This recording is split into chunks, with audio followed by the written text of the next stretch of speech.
Hey you guys, so something that goes around the homeschool community that there's so many videos about is looping baskets. When I first heard of a looping basket, I was like, oh, I need to jump on that trend. And then I watched so many looping basket videos and I was like, that's making homeschool so complicated. So I did like the concept, certain parts of the concept. And so I took some of the things that I liked and I'm incorporating them, but not all of them. So with a typical looping basket, there's like reading and Bible study and poetry, and it's basically like this. All of your extracurricular activities that you do in the morning before your core subjects.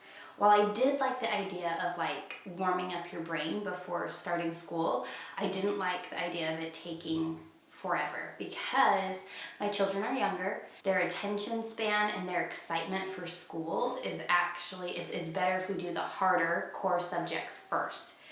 But I do like the idea of actually warming up your brain before diving into the hard subjects. So here is my version of a looping basket, but in all honesty, it's just our morning rotation, morning loop, as you would call it. And here is our plan. I'm gonna let you guys know my plan for doing it, and you don't have to do it like me. I'm not talking down or bad about people that do looping baskets. You really just, when you homeschool, have to do what's right for you and your family. And I saw all these looping baskets that were basically the same thing, and I was just like, that's too much for me and my family to do right now. So let me share with you what we are doing every morning on rotation. The first thing is, I got these books last year at Walmart. They came in like packs of 5, I believe, and all they are just plain pieces of paper, little art books. So this year, I'm actually still looking for these at Walmart this year because I believe last year they also had ones with lines in them. But I'm just using up what we have from last year, which works great. In these ones, the kids can pick their color, and I'm actually going to have them every single morning to get started is write down something that they're grateful for that happened yesterday. So they just sit down, they pull out their paper, and I say, okay, write down what you were grateful for yesterday. Whatever it could be, the sun, the rain, a rock, a pillowcase. I mean, whatever you're grateful for, write it down. I'm not looking for fancy sentences. I'm not looking for correct spelling, nothing.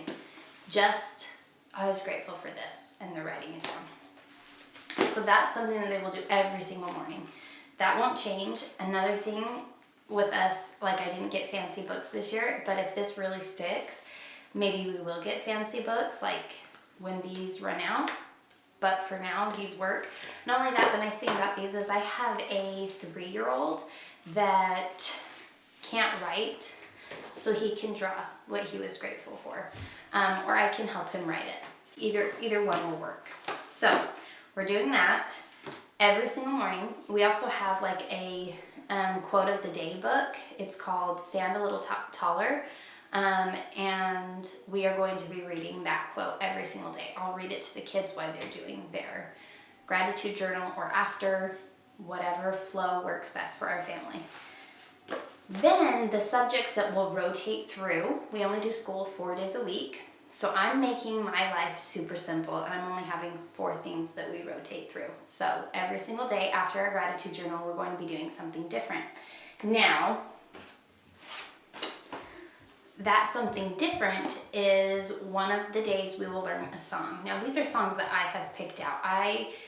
There are several homeschool curriculum like song books throughout the day that you can purchase and buy, but you can also just Google your favorite songs or your favorite childhood songs that you learned growing up and copy and paste them into a Google Doc and print it, and guess what? It's free. So that is what I'm doing. I'm finding my favorite like church songs and childhood songs that we sang during childhood programs, things like that, and those are the ones that we're going to be learning. Then when we do our end of the year program, the kids will have songs that they can sing, and it will also be nice like at Christmas time if we want to learn some Christmas ones, we can do like a mini Christmas program as well. So we're gonna be learning songs, and then on another day we will be doing yoga. There is a yoga channel that I just found. The channel is called The Channel Mum. They're Australian, I believe. Now you can't, it's like a group of women, and you can't just go on and like search their yoga videos. But if you search like kids yoga, they have like 5 to 6 minute videos, just something short to get moving in the morning. This is something that I'll just play on my laptop upstairs because that's where we have our classroom, and me and the kids will do yoga one morning. So I showed you these books earlier. We also have like these rainbow ones that we're going to have them use for art. And The Good and the Beautiful actually has all of these levels of drawing art books, and I actually bought these last year, and I think we only did one of them. But they have step-by-step easy instructions to learn how to draw beautiful artwork. So this is what we started with.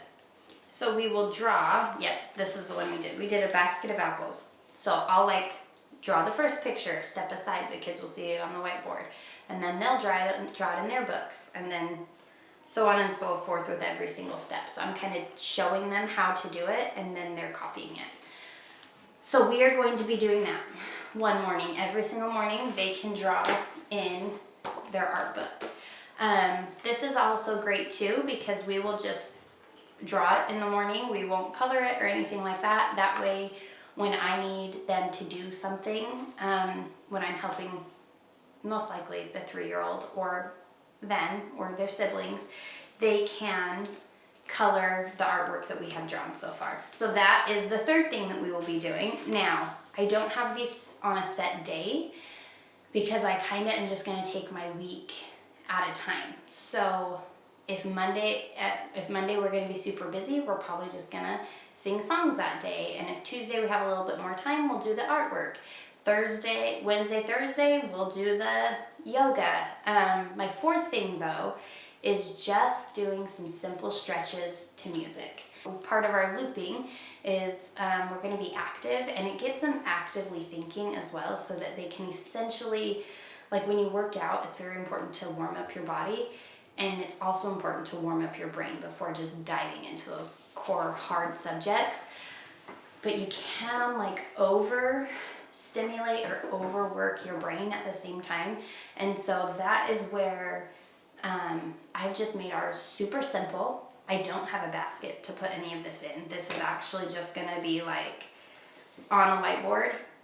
We have like a calendar, and on that calendar I'm just gonna have like M for music, Y for yoga, A for art, and S for stretching. And so they'll know every single morning, like, okay, this is what we're doing now. Anyways, we're just doing it super easy, super simple. We don't have a basket. We don't have, 5,000 things that we're rotating through. We're just starting with a baby step and just the things that I think are really, really important, like knowing what you're grateful for every single day, and then some form of being active, and then being creative is also very important to our family. Or the dog scratching at the door. Let me